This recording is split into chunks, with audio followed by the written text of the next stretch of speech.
The sun rises over a blood-red horizon. In the valley below, two bands of humans, one broader, stronger, the other leaner, more cunning, lock eyes across a ravaged landscape. The air is thick with smoke, tension, and memory. This isn't just a hunt gone wrong. It's something deeper, something ancient. This is the first war, and no one wrote about it. But the bones remember.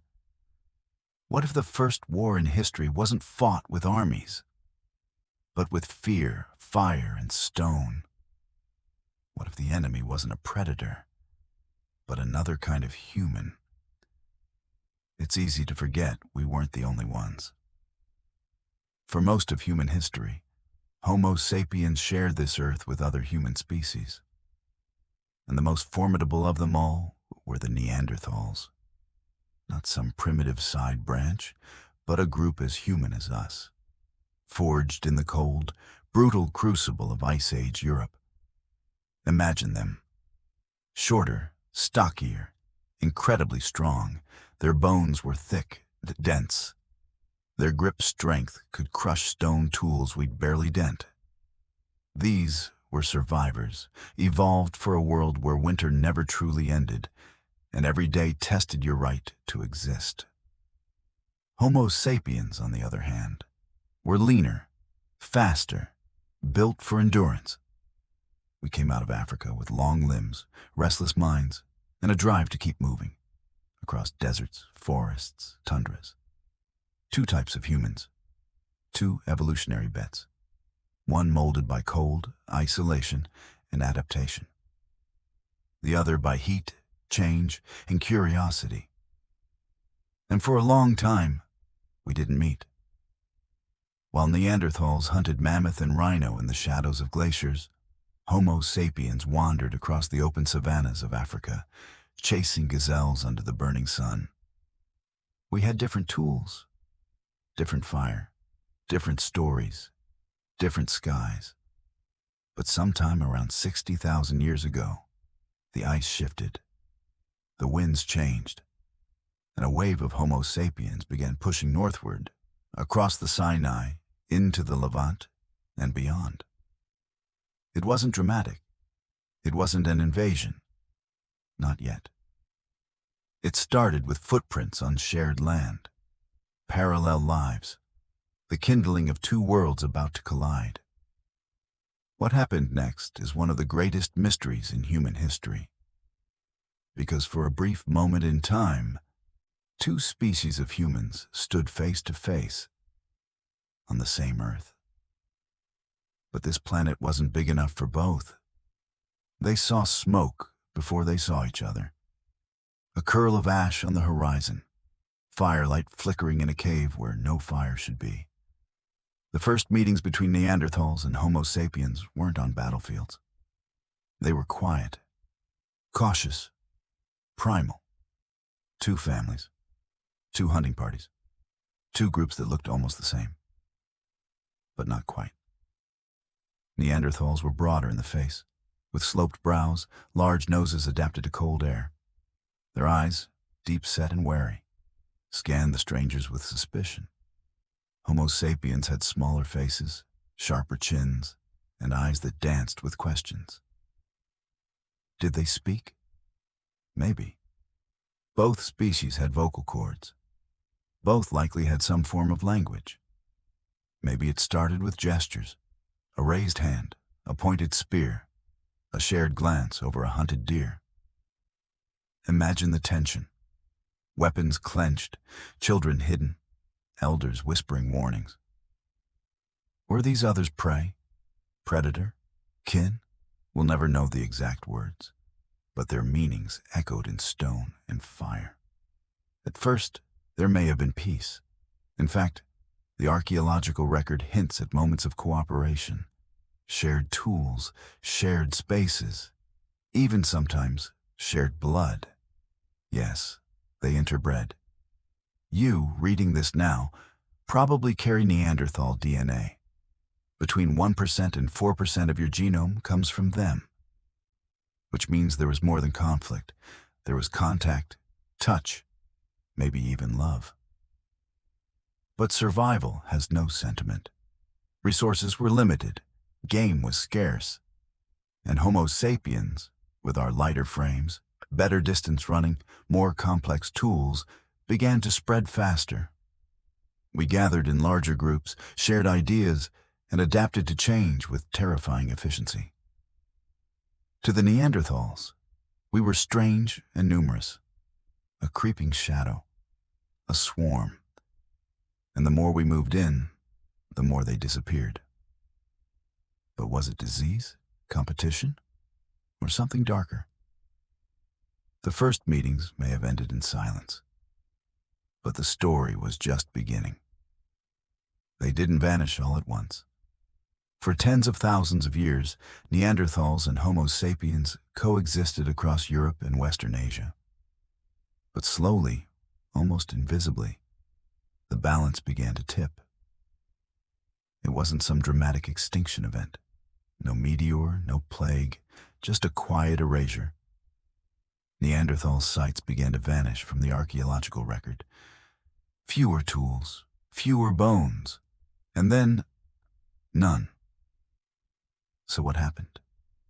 There are theories, and they're not comforting.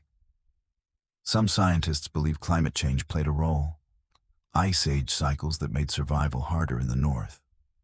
Forests became tundras. Game migrated. Neanderthals, built for cold but not for flexibility, couldn't adapt fast enough. Others point to disease. Homo sapiens coming from Africa may have carried new pathogens. To Neanderthals with no immunity, it could have been devastating. A silent killer passed with a handshake or a cough. But there's another possibility, one that's hard to prove, but impossible to ignore. Violence. We were more numerous, more adaptable, better at forming alliances, organizing hunts, even waging conflict.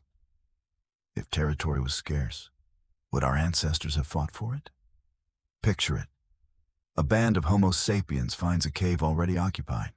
Resources are low. Winter is coming. Children cry. Elders argue. Spears are sharpened. And across the fire, other eyes glow. Would you risk coexistence or claim what's yours? There's evidence of trauma in Neanderthal skeletons. Blunt force injuries, fractured skulls. Some are healed, some are not.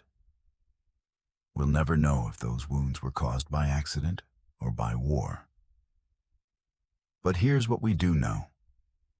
By around 40,000 years ago, the last known Neanderthals were isolated in small pockets. Caves in Gibraltar, mountains in the Caucasus. Ghosts clinging to the edges of a continent that was no longer theirs. And Homo sapiens. We had already begun carving symbols, building myths, spreading fire and memory across the land. The world was changing, and the Neanderthals were being left behind. Not just biologically, culturally, spiritually, strategically. We didn't just outlive them, we may have outcompeted them. Or worse, we erased them. Long before armies had uniforms and nations had borders, there were only two things that mattered: land and survival. Picture a vast, open plain. Two bands of hominins, one Neanderthal, the other Homo sapiens, eyeing the same herd of mammoths in the distance. The hunt is life, and losing it means death. There was no concept of war yet, no battle cries, no flags. But there was desperation, and that desperation bled into something primal: an elbow to the jaw, a stone in the skull, a silent ambush under the cover of fog. What if violence wasn't learned? What if it was invented, not as a tactic, but as a tool? Early humans were already masters of innovation. Fire, tools, language. But violence? That was the ultimate invention. The power to dominate not just the world, but each other. In the archaeological record, we find something chilling. A Neanderthal skull, pierced by a weapon clearly made by another hominin. A burial site where bodies bear injuries consistent with organized attack. Entire populations vanished from certain regions, not over centuries, but seemingly overnight. Coincidence or a pattern? This wasn't the chaos of nature. This looked planned, coordinated, deliberate, and it suggests a terrible truth. At some point, our ancestors may have stopped just surviving and started conquering. Violence became a language, a message, a warning, and once it worked, it was never forgotten. Not all weapons start out as weapons. A hand axe was meant to cut meat, skin hides, but put it in the wrong hands at the wrong moment, and it becomes a weapon of dominance. Archaeologists have uncovered sites with a curious twist. Tools intentionally sharpened on only one side, not practical for cutting, but perfect for stabbing. Some are even decorated, painted, adorned. Why beautify a weapon? Because once violence became power, weapons became more than tools. They became symbols. Symbols of who you were, of what you could take. Imagine a young Homo sapiens male wearing a necklace of sharpened animal teeth, carrying a carved club. He isn't just prepared to hunt. He's broadcasting a message. I can kill. I have killed. I will kill again if I must. This is identity forged in blood. It's in this period that the idea of territory takes shape. Caves aren't just shelters anymore. They're claimed spaces. Rivers aren't just water. They're lines of control. To cross them without permission is an act of war. And soon, ritual enters the picture. Some burial sites show signs of ceremonial display. Weapons placed next to bodies, red ochre smeared over wounds. Not just death, but performance. Was this the beginning of honor? Of fear?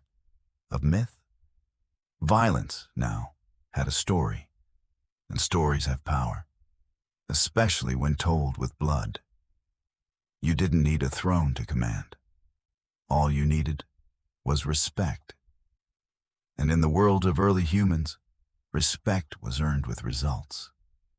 The best hunter could become the best leader.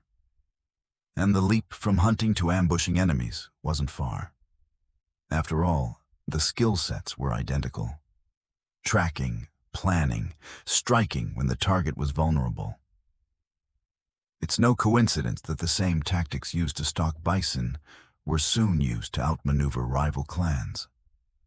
A choke point near a valley, a surprise attack at night, surround, confuse, overpower.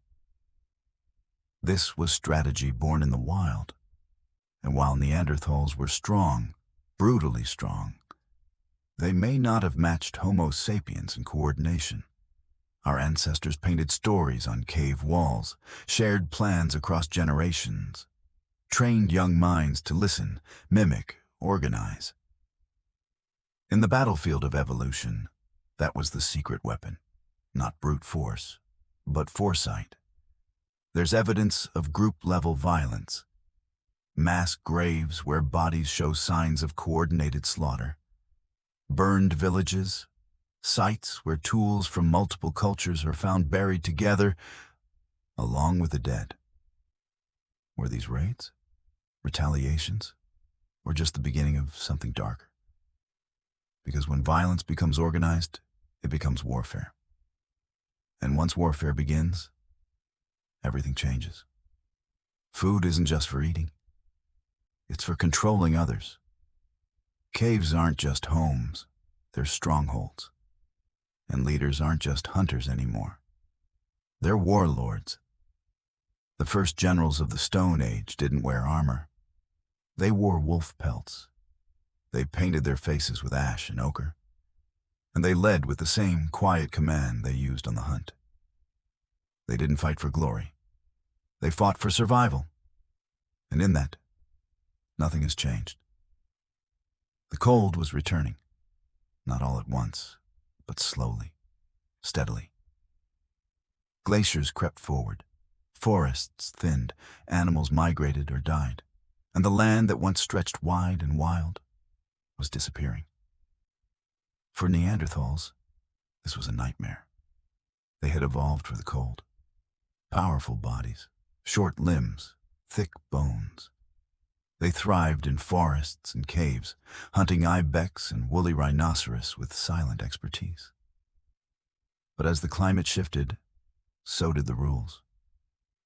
Their world began to close in, and just beyond that shrinking world came us, Homo sapiens. We came with something different. Not just spears, but plans. Not just camps, but networks.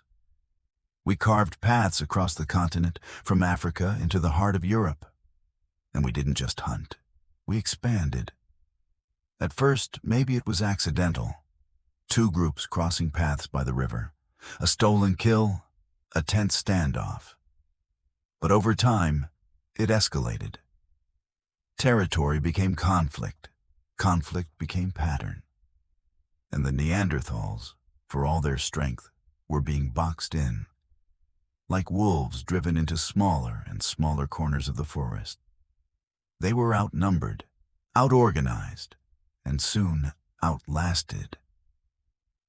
Then something else happened. Something bigger than either species. A volcanic winter. Roughly 40,000 years ago, Mount Toba in Indonesia erupted, one of the most massive explosions in human history. Ash circled the globe. Sunlight dimmed. Temperatures plunged. Crops withered. Herds vanished. Whole ecosystems reeled. This wasn't just survival anymore. This was desperation. For Homo sapiens, with wider social networks and more flexible diets, adaptation was possible. But for Neanderthals, who relied heavily on big game meat and isolated clans, it was a death sentence. Imagine the last band of Neanderthals, cold, starving, huddled in a cave. Outside, the sky is gray, the rivers are frozen, their tools are dull, their numbers dwindled. They don't know what's killing them. But it's not just the cold. It's time. And it's us. Because even as the Neanderthals faded, Homo sapiens rose. Our footprints filled their hunting trails. Our language echoed through their caves. We scavenged their weapons, buried our dead where theirs once lay. In some places, we live side by side. But side by side doesn't mean equal. Not when resources are scarce. Not when fear creeps into the heart. There are signs of last battles. Caves with signs of fire and violence. Skeletons with trauma not caused by animals. Sites where both species' tools are mixed. One group clearly losing ground. This wasn't extinction in silence.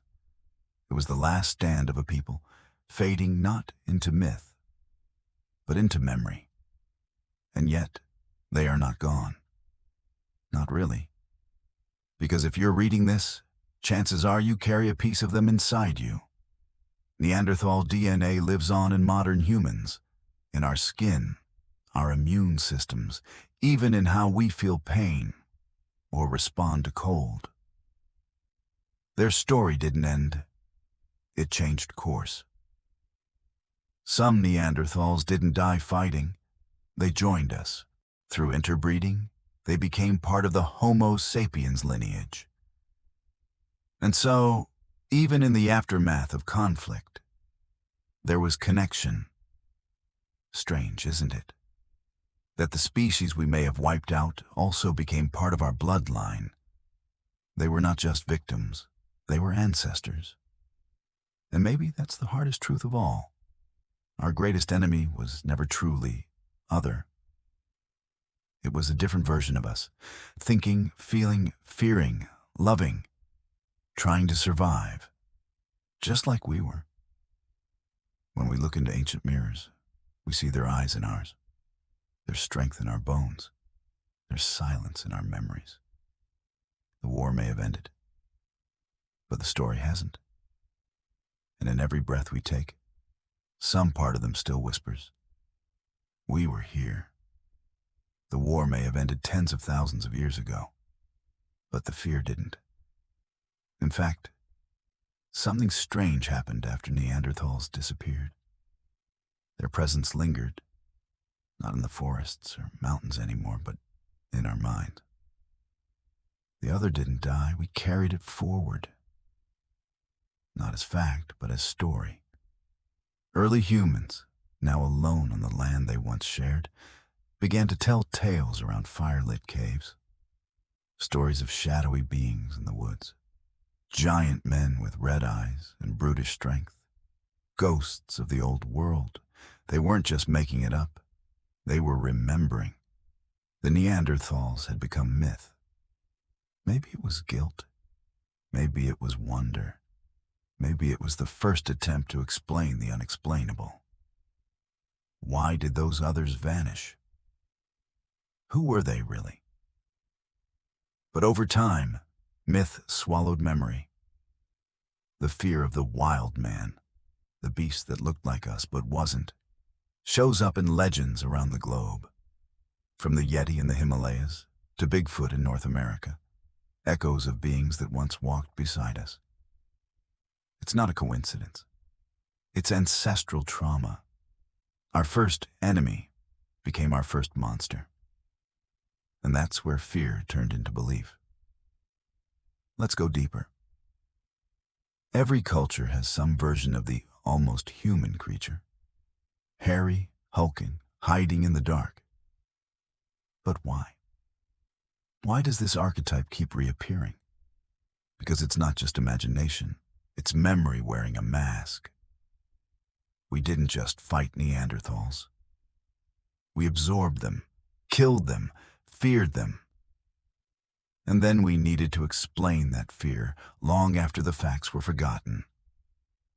It's in our storytelling instinct to turn history into fable, to make meaning from mystery. Some scholars believe the very idea of monsters began with our prehistoric past, that the Neanderthal, powerful, silent, staring back from across a snowy ridge, became the template. He was the first stranger, the one who lived differently, the one who couldn't be trusted. And yet, somewhere deep down, he was also family. That contradiction between kinship and fear lives on in myth, and in our modern stories of darkness, of others, of ancient things returning. We're not just being entertained. We're remembering something real, something buried, something with teeth. But it wasn't just myths. Eventually, we began to uncover the bones. In caves and cliffsides, explorers started finding strange skeletons in the 19th century. Stockier, heavier, with thick brows and broad noses. Not quite ape, not quite human. At first, they were dismissed as diseased or deformed, because we couldn't accept the truth that we weren't alone, that we never had been. When scientists finally accepted Neanderthals as a real species, a cousin, not a monster, it shook everything: history, religion, identity. And yet, it also confirmed what our stories had been whispering for millennia. There was another kind of human. We lived beside them, and now we live because of them. The bones became evidence. The evidence became truth. And the truth rewrote our origin story. Today, we know Neanderthals were intelligent, emotional, artistic even. They buried their dead. They shaped tools. They may have sung. They may have prayed. They weren't beasts. They were people. And they didn't vanish into mystery. They became part of us. In blood, in story, in silence. Their war became our myth. and their memory, our mirror. You've probably heard the phrase, we all have a little Neanderthal in us. It's not metaphor, it's science. In 2010, everything changed. Geneticists, analyzing DNA from ancient Neanderthal bones, discovered something astonishing. Fragments of their genetic code still exist in modern humans, not just in museums or fossils, but walking around in everyday people. People like you.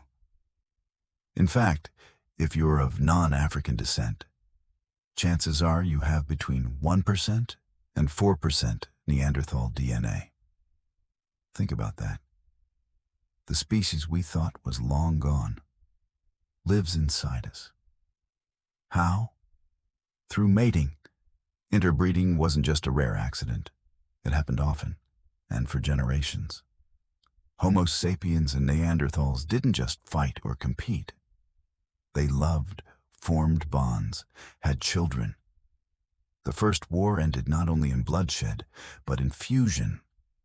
Two branches of the human tree became intertwined, and the echoes of that fusion are still shaping us today, literally. So what exactly did we inherit? Turns out, Neanderthal genes influence much more than we expected. Immune system traits? That was them.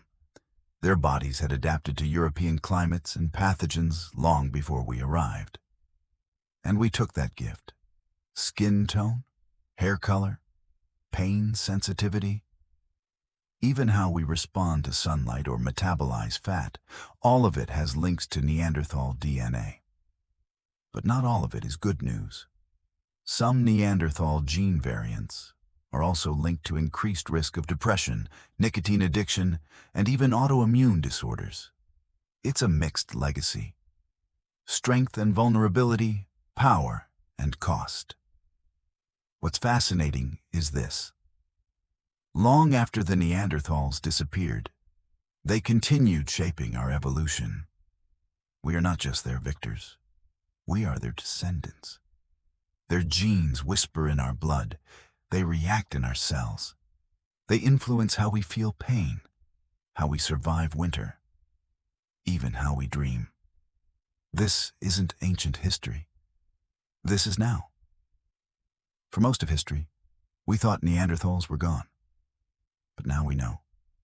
They're not lost. They're within us. Their war became our inheritance, their extinction, our gain, but also our loss. Because in losing them, we lost something of ourselves. Imagine if Neanderthals had survived into modern times, a parallel branch of humanity living alongside us. Would we have accepted them, learned from them, or continued the war? That question haunts us. And maybe that's why the story matters so much, because it's not just about bones or battles or bloodlines. It's about identity. We like to think of ourselves as the only true humans, but the truth is messier, richer, more powerful. We are a hybrid species, born not just from triumph, but from contact, conflict, connection. The Neanderthals are not our past. They are part of our present. They shaped our genes, our myths, and our very concept of what it means to be human. So the next time you look in the mirror, know this. You might be looking at the last living trace of the first war.